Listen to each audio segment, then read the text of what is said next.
Tommy, it's not that often that a new Alfa Romeo is born. That's right, yeah, it's very exciting stuff, especially one bound for the US, and today we've got an all-new one. And it is called the Tonale, I believe. I'm not sure, but I'm going with that. Well, it's spelled Tonale.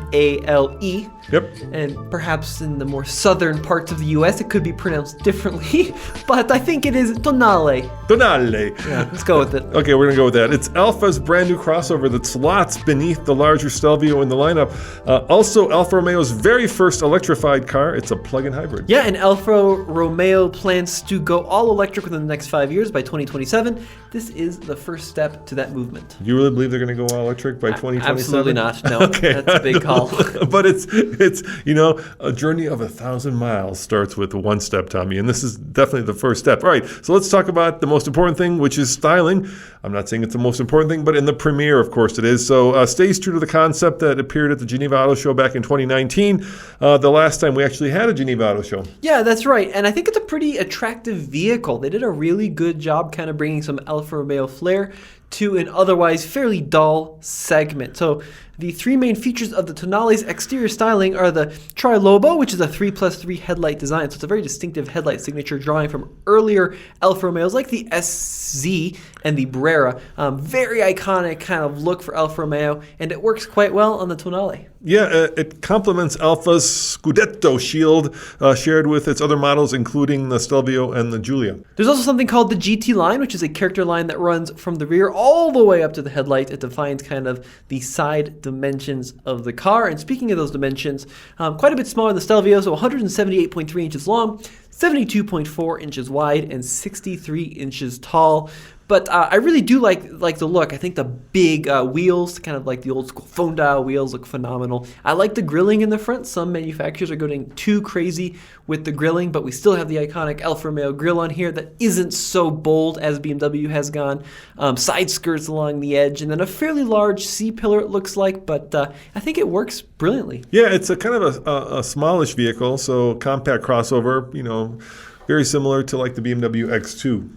So let's talk about the powertrain and the big news with the Tonale, which is the availability of a plug-in hybrid powertrain. So PHEV, plug-in hybrid electric vehicle. It combines both gasoline and electric technologies. So what is the total system output?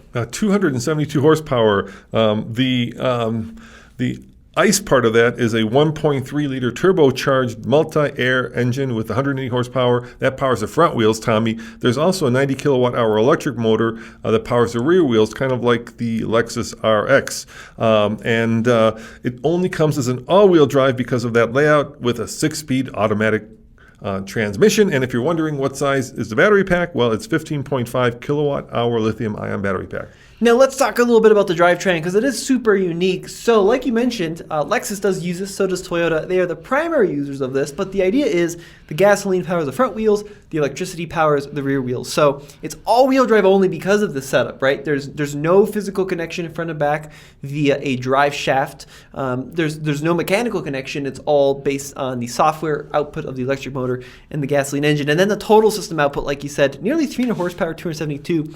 Now 15.5 kilowatt hours is a fairly sizable battery in a plug-in hybrid vehicle, especially a small plug-in hybrid vehicle like this. When you consider like the original fully electric Leaf had 24 kilowatt hours or something, 15.5 is pretty good. Now Alfa Romeo claims up to 60 kilometers of all-electric driving, about 37 miles, but that is using the WLTP cycle. The EPA cycle is probably going to be a little bit lower. Yeah, so interestingly, Tommy, Alfa Romeo says that even though it is more efficient and electrified, Alfa's primary focus was on performance and driving characteristics, and saying that the Tonale is an Alfa Romeo first before being a plug-in hybrid. Absolutely right. Now, in terms of total range, right, so you can go 37 miles or thereabouts on electricity, but when the gasoline engine kicks on, you can go a total of 373 miles is what they're saying, up to 600K. So it's not like an electric car where if the battery fully dies, you need to go find a charger. The Tonale can be run as a standard hybrid. Now, if you're not into the electrified thing, there is another option. There is a standard gasoline model, which is coming here to the US, and that is based on a 2-liter turbocharged engine with 256 horsepower, mated to a 9-speed automatic transmission. It's also standard, with the Q4 all-wheel drive system. Yeah, European markets are getting 2 front-wheel drive conventional hybrid options, 130, 160 horsepower. Europe will also get a diesel version. Man, they get a lot of choices that we don't. America will only see the 2-liter turbo and the plug-in hybrid, so basically only 2 variants. Now, what about a quadrifolio version, right? The hot hatch. Yeah, so there's a version of that in the Stelvio. There's also one in the Giulia, which are these fire-breathing twin-turbo V6 models. However, Alfa says they are not working on a higher performance Tonale, which is a big deal. The PHEV is what they're saying. The size, packaging limitations of the platform set the upper bounds of performance is what they told us, so you won't see a super hardcore version, maybe at least for now. But they're claiming that the PHEV is going to be the performance model of the Tonale. Yeah, I'm going to just quickly go through the driving dynamics, Tommy. Beyond the powertrain, Alfa is also emphasizing car-like behavior, so not like a crossover. Quick steering ratio, 13.6 to 1, most direct in its class. Brembo brakes with 4 piston calipers and ventilated discs on the front, solid rears in the rear, and of course, fully independent McPherson suspension front and rear.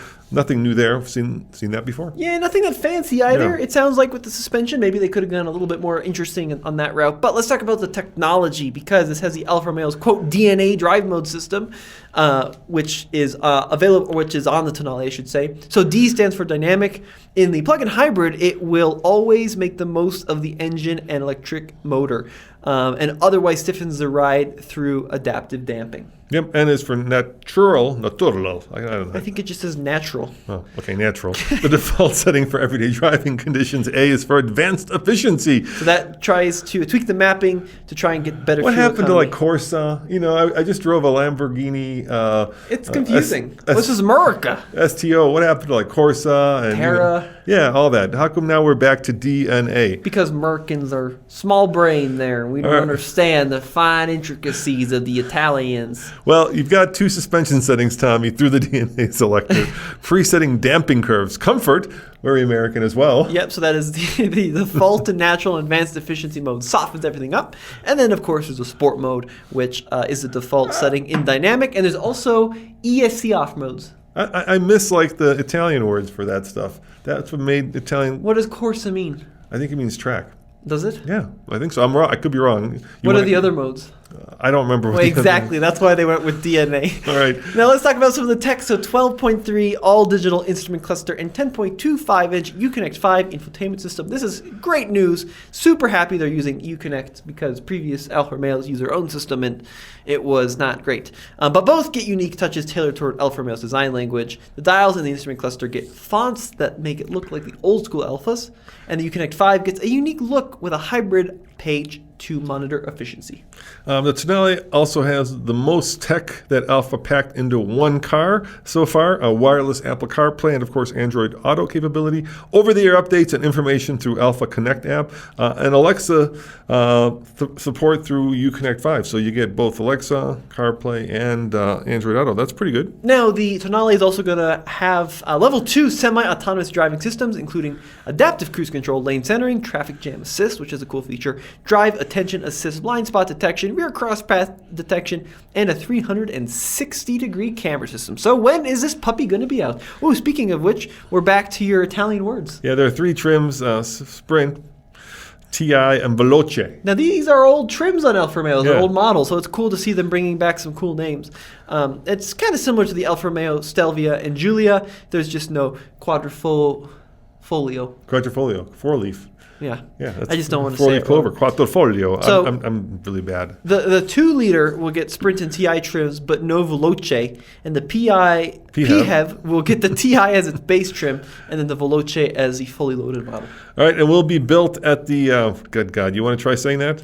The Giambattista Vico Stellantis plant near Naples, Italy. That's cool. It's built in Italy. Yeah, and you said it very well, I hope, for all you Italian speakers. This is a mess. I'm sure it was a mess. On sale in North America later this year with the first deliveries in the first quarter of 2023. No pricing available yet. So, Tommy, what do you think of it? You like it? I do like it. I Yeah. think it's cool. I mean, anything Alfa Romeo does, even though in the past there's been kind of discussions on quality, right, long term. I think they always have a certain level of excitement and passion that you don't see in competitors from BMW and Mercedes and Lexus. So I'm really excited to see what this is like to drive. The PHEV is kind of the big question for me, right? It's an interesting idea to make the hybrid the performance model. Not the first time we've seen that. Other manufacturers do that as well. But interesting idea to utilize the near instant torque of the electric motor to give you a nice jolt off the line and then bring in the gasoline engine when it needs to be. But excited to see choice of all-wheel drive systems, be it the gas or the PHEV, and I think it's going to be a winner. Well, there you go, guys. Your first look at the brand new Alfa Romeo Tonale. I suspect that doesn't mean anything in Italian. Did you Google it by any chance? I'm sure it does. You think it means something? Oh, I bet it does. Alfa Romeo, if there's one thing it's good at, it's naming. You think it means something? I bet you it doesn't mean anything. I think it's just a cool, like tonal or something. Like, you know what I mean? But that's a word. All right. Well, while you're Googling that, I'll give you my impressions of it. Like I say, it looks like a baby Stelvio, and that's not a bad thing. You know, the Stelvio certainly is a very loud, and I do mean loud. It does have an incredibly great exhaust note, and it's a very Italian take on a segment that's become, I think, very staid and boring. So I'm glad that the Italians are now taking on the compact crossover segment and bringing us some spicy meatballs, Tommy. It means tonal. That's what I figured. Yeah, you're exactly right. Yeah. All right, guys. Well, we'll see you on the next episode. Thanks for watching. See you guys next time. Ciao.